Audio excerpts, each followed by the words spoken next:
in terms of people believing she is honest and trustworthy. Trust is really going to hurt her in the long run. Again, let's take a deep breath here.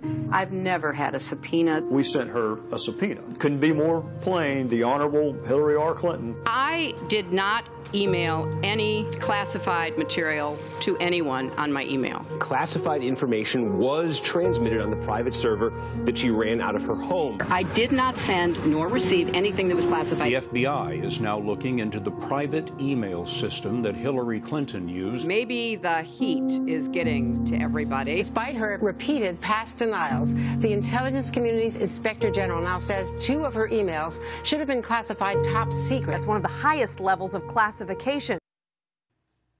Wow, as more and more classified emails surface, Hillary Clinton continues to deny. She yucks it up, just making light of her potential criminal, certainly unethical activities.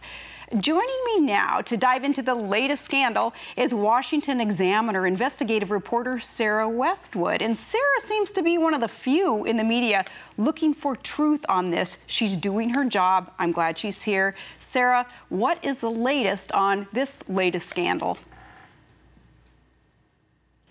Well, we're seeing dozens and dozens of Hillary Clinton's emails that have been classified, some all the way up to top secret.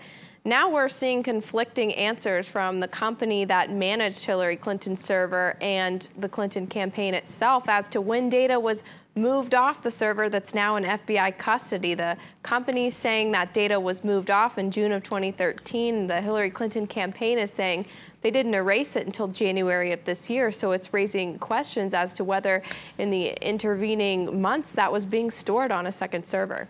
I'm curious, how did that company there in Colorado, how did they get this gig? I mean, this is big stuff to have the server there that would house Hillary Clinton's emails. How did this little outfit get the gig?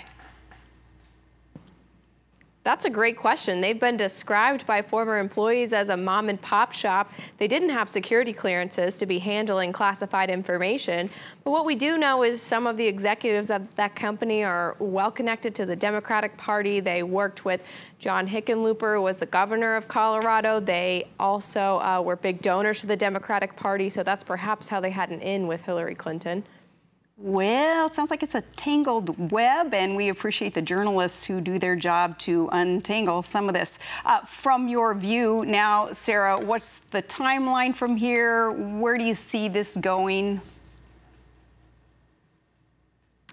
Well, we'll see a lot more pressure be put on the Clinton camp when Congress comes back into session. You've seen the Judiciary Committee and the Senate take this up, the House Select Committee on Benghazi take this up in the other chamber, and we're seeing next week, in fact, some of Hillary Clinton's top aides will be coming in for closed-door depositions with the Select Committee on Benghazi, including Cheryl Mills, who has been at the center of a number of Clinton controversies for decades. So we're going to see more details emerge from the twin probes of Congress and the FBI. Okay, and it sounds like the public may not be privy to some of the testimony in this case, and as it is connected to Benghazi until about October 22nd. Unfortunately, you know, for us, that's a long time away because we too want to get to the bottom of it. So, you know, we certainly rely on the media, reporters like you, as I say, to do the job and get information. Speaking of information, more out there, perhaps about a second device or a server that has been wiped clean. Can that be recovered? What's the latest on this other piece of equipment? Well, we're just not sure where it is. We know that Hillary Clinton made copies of her emails. Some of those went onto a thumb drive that has been recollected by the FBI, and some of it went onto a device that has not yet been identified. The Denver company that handled these emails has said they're not in control of that device anymore. But we know that they were, in fact, copied about 2 years ago. The company has said there's no useful data left on the server that the FBI has, and yet investigators have expressed optimism that they will be able to recover some of those emails, kind of the same way they did with Lois Lerner's so-called missing emails at the IRS. So we'll just have to wait and see what the FBI is able to pull off that hard drive.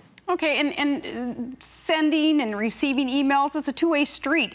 Someone had to have received, obviously, the emails that she sent. Where are the other parties in all of this, and how do you track them down?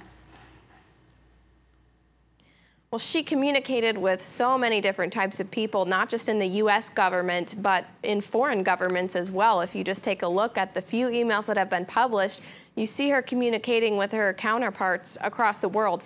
But we do know that some of her aides were, in fact, using a private account on that same server, including Huma Abedin, her deputy chief of staff. Those aides have been ordered by the State Department to also hand over their private emails. And we know that Abedin, who is the wife of Congressman Anthony Weiner, is still holding out on her emails. She hasn't turned over records to the State Department as of yet.